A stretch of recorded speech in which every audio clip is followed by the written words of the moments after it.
บายดีวันนี้ข้าพเจ้าจะมาอธิบายเกี่ยวกับไฟฟ้าสถิตและธงไฟฟ้าการทดลองที่ 1อุปกรณ์มีกระป๋องท่อน้ำและผ้า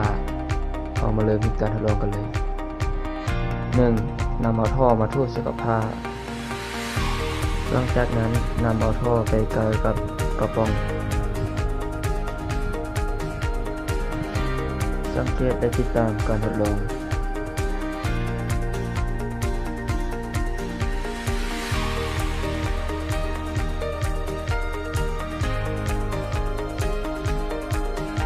เราจะสังเกตว่าถ้าเราท่อไว้ไกลกับ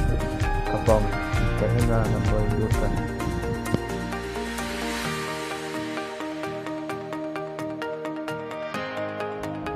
การทดลองที่ 2อุปกรณ์มี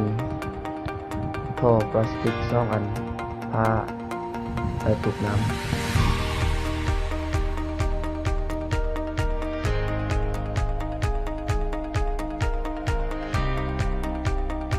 ขั้นตอนการทดลอง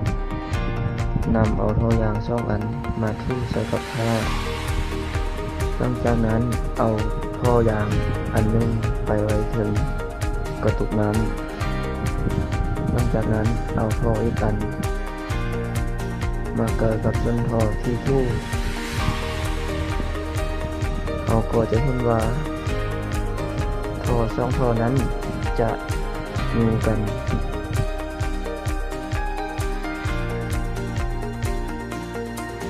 จากการทดลองเราสามารถสรุปได้ว่าเวลาที่เราเอาท่อพลาสติกไปชู่ใส่กับผ้าแล้วเอามาเกยกับกระป๋องนั้นเฮ็ดให้มันเกิดมีแรงดึงดูดกันก็ย้อนว่ามันติดไฟฟ้าบรรจุชนิดต่างกันและเวลาที่เราเอาท่อพลาสติก2 อันมาทู่ใส่กับผ้าเราจะเห็นว่ามันอยู่กันออก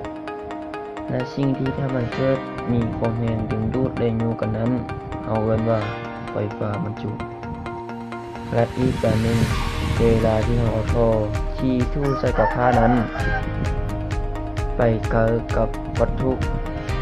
ซึ่งอยู่ในระยะห่างนิดนึงเราจะสังเกตเห็นว่า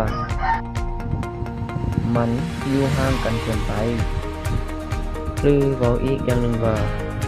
มันบ่นอนอยู่ในท่อไฟฟ้าดังนั้นเราสามารถสรุปได้ว่าอยู่ในบริเวณอ้อมไฟฟ้าบรรจุที่เกิดความแรงกระทบในบริเวณกลางห้าวนั้นเรียกว่าท่อไฟฟ้า